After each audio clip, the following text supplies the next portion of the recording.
बिस्मिल्लाहिर्रहमानिर्रहीम अस्सलातु वस्सलामु अलैका या सय्यदी या रसूलल्लाह अस्सलातु वस्सलामु अलैका या सय्यदी या हबीबल्लाह। नाज़रीन, मैं रफ़ीक मुग़ल, आप देख रहे हैं मेरा फेसबुक और यूट्यूब चैनल।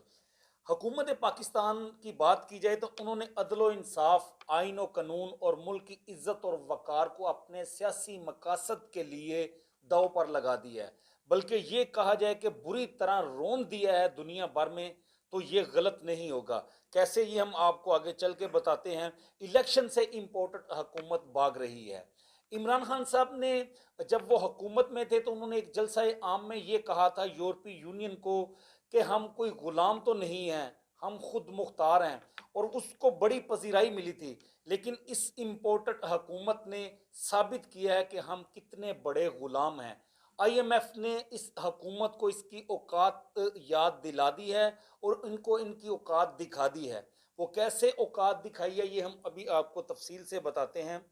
नाज़रीन, सुबह हमारी वफाकी हुकूमत गुज़श्ता कई रोज़ से काबीना के इजलास किए जा रहे थे, वज़रा को बुलाया जा रहा था, मावने खसूसी को बुलाया जा रहा था, वज़ीर आज़म हाउस में वहाँ पर लंबे लंबे जो है वो खर्चे किए जा रहे थे, खाने चल रहे थे, काबीना के इजलास हो रहे थे, उनको टीए मिल रहे थे। पाकिस्तान के कौम का सरमाया वहाँ पर बेदरेग इस्तेमाल किया जा रहा था। और प्लानिंग क्या की जा रही थी, अपनी सियासी साख को बचाने के लिए, अवाम जिस महंगाई की चक्की में पिस रहे हैं उसको बचाने के लिए, कि हम अवाम को सस्ता पेट्रोल दे रहे हैं। गरीब आदमी को, मोटरसाइकिल वाले को, रिक्शे वाले को सस्ता पेट्रोल दिया जा रहा है। उसमें सरकारी अफसरान अंगेज रहे हैं, कई रोज से गुजरा रहे हैं, वहाँ पर मीटिंग्स चलती रही हैं, प्लानिंग्स बनाई जा रही हैं, अमला इसमें मसरूफ रहा है। करोड़ों रुपए का और नुकसान बल्कि कर दिया गया है पाकिस्तानी अवाम के टैक्सों के पैसे का। और बिल आखिर आके उन्होंने एक प्लान तरतीब दिया हुकूमत ने कि हम रिक्शे वाले को और मोटरसाइकिल वाले को 100 रुपये फी लीटर पेट्रोल सस्ता फ्राहम करेंगे। उसके लिए मनसूबाबंदी की गई, उस वो किस तरह से किया जाएगा, ये सारी चीज़ें तय कर ली गई। और बिल आखिर जनाब हुकूमत ने आके एक सियासत चमकाई और बड़ी प्रेस कॉन्फ्रेंस की। वज़ीर आज़म साहब ने भी, दीगर वज़रा ने भी, इसाक डार साहब भी बैठे हुए थे और अवाम को बता रहे थे कि हमारे दिल में कितना दर्द है अवाम के लिए। हम गरीब के लिए ये सब्सिडी दे रहे हैं, 100 रुपये पेट्रोल सस्ता दिलवाएंगे मोटरसाइकिल में। गरीब आदमी, हमारे रिक्शे वाला मजदूर आदमी अच्छा कमाएगा, उसको पेट्रोल सस्ता मिलेगा। दो बांग दावे किए जा रहे थे कि किस तरह से रिलीफ देने जा रहे हैं, और हमदर्दियां जगाई जा रही थी गरीब आदमी से, आम आदमी से, मजदूर आदमी से, कि कितना सीने में दर्द है इस पीडीएम की हुकूमत से, हुकूमत के अंदर।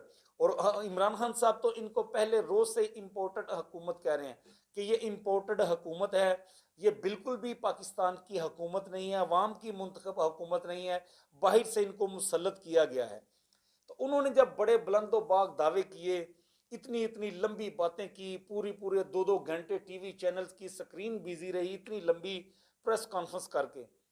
उसके बाद जनाब, जिन्होंने ये सब कुछ, जो ये मुल्क चला रहे हैं, जिनके हम गुलाम हैं, और उन्होंने ये साबित किया है कि ये हुकूमत ने हकीकी मायनों में ना सिर्फ ये खुद गुलाम है बल्कि पूरी कौम को गुलाम बना के रखा है। और इमरान खान साहब ने वो जुमला सही बोला था जब इनको आंखें दिखाई थी कि हम कोई गुलाम नहीं हैं, हम खुद मुख्तार हैं। ये जुमला उनको पसंद नहीं आया था, फिर वो गुलामों को लेकर आए थे।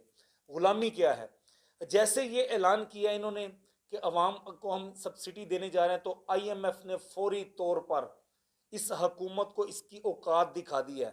उन्होंने एक बयान दिया है कि क्या जुरत बनी है, क्या जुरत थी पाकिस्तानी हुकूमत की, इनकी क्या मिजाल है कि हमसे पूछे बगैर ये अपने फैसले कर रहे हैं, हमसे पूछे बगैर, आकाओं से पूछे बगैर किस तरह से इनकी हिम्मत पड़ी, इनकी जुरत पड़ी कि पेट्रोल पर ये सब्सिडी देने जा रहे हैं। ये 100 रुपये लीटर जो सस्ता पेट्रोल आम आदमी को देने जा रहे हैं, रिक्शे वाले को, मोटरसाइकिल वाले को, इनकी हिम्मत कैसे पड़ी है। फौरी तौर पर उन्होंने शटअप कॉल दी है हमारी वफाकी हुकूमत को, और इनको कहा कि आप फौरी तौर पर इस जो बयान दिया है, जो पॉलिसी अपनाई है, इसको मुस्तरद करें, वरना हम आपका प्रोग्राम जो है वो नहीं आपके साथ चलने देंगे। जो आईएमएफ से आप भीख मांग रहे हैं वो भीख आपको नहीं मिलेंगी। तो नाजरीन, जिनके सीने में अवाम के लिए दर्द था, जो बड़ी बड़के मार रहे थे, जो बड़ी बड़ी लंबी मीटिंग्स कर रहे थे, और ये कह रहे थे गरीब आदमी के लिए हमारे सीने में दर्द है, आम आदमी के लिए हम परेशान रहते हैं, रात को नींद नहीं आती, हम पेट भर के खाना नहीं खा सकते जब तक गरीब आदमी का ना सोचे, गरीब आदमी की पॉलिसी ना अपनाए। और इनके मुंह पर ऐसा तमाचा मारा है आईएमएफ ने कि वही जो पॉलिसीज बना रहे थे वो तमाम की तमाम पॉलिसीज को मुस्तरद कर दिया और हुकूमत ने वो पॉलिसीज वापस ले ली है। अब गरीब आदमी को, मोटरसाइकिल वाले को, रिक्शे वाले को 100 रुपये लीटर फी लीटर पेट्रोल सस्ता नहीं मिलने जा रहा। और इस मंसूबे को हुकूमत ने जनाब बंद कर दिया है, बल्कि आईएमएफ ने बंद करवा दिया है। और ये आप पहले सुन रहे थे कैसे गरीबों के साथ हमदर्दियां की जा रही थी।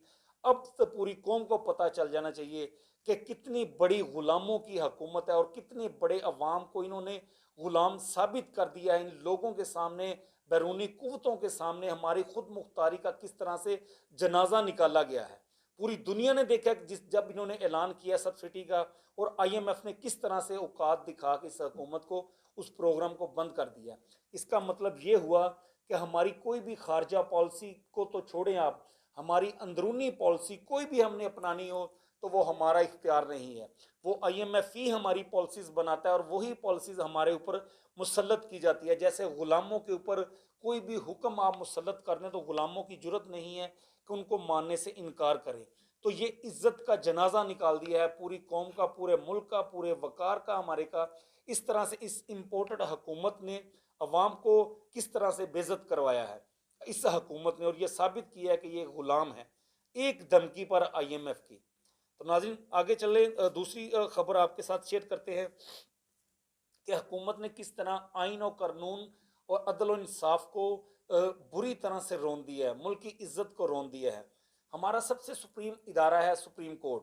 सुप्रीम कोर्ट ने यह फैसला दिया था कि 90 रोज के अंदर अंदर हुकूमत ने सूबे में, दोनों सूबों में, पंजाब में और केपीके में इंतखाबात करवाने हैं। लेकिन हुकूमत ने साफ साफ इनकार कर दिया है इलेक्शन करवाने से। ना तो सेक्रेटरी दिफा जो हैं वो आर्मी और रेंजर्स दे रहे हैं, इसके अलावा ना ही सेक्रेटरी ख़जाना जो हैं उन्होंने भी इनकार कर दिया कि हम फंड्स नहीं दे सकते। चीफ सेक्रेटरी और आईजी ने भी साफ साफ इनकार कर दिया कि हम सिक्योरिटी नहीं दे सकते। इलेक्शन कमीशन एक दो रोज में वो भी बाज़ाब्ता तौर पर ऐलान करेंगे कि हम इलेक्शन नहीं करवा सकते।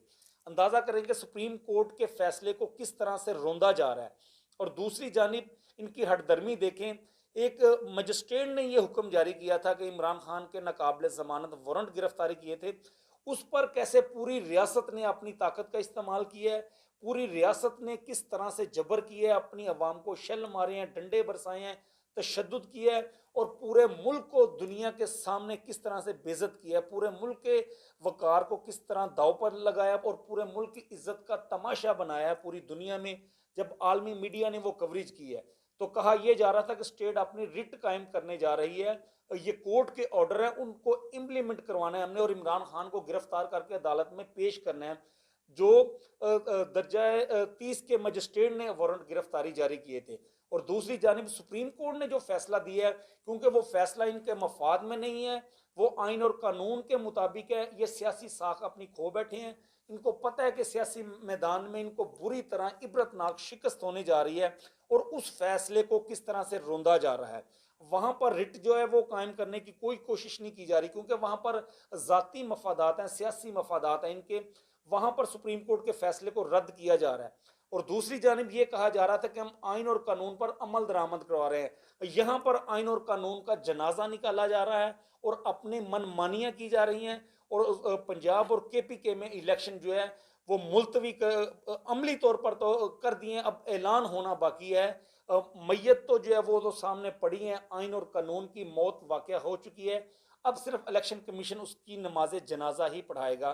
तो पूरी कौम देखेगी किस तरह से आइन का तमाशा बना के रख दिया। जहां पर इनकी अपनी मर्जी हो वहां पर तमाम चीज़ें अमल दरामद होती हैं, इम्प्लीमेंट होती है, चाहे पूरी दुनिया के सामने पाकिस्तान की इज्जत को मजरूही इनको क्यों ना करना पड़े, ये उस हद तक जाते हैं।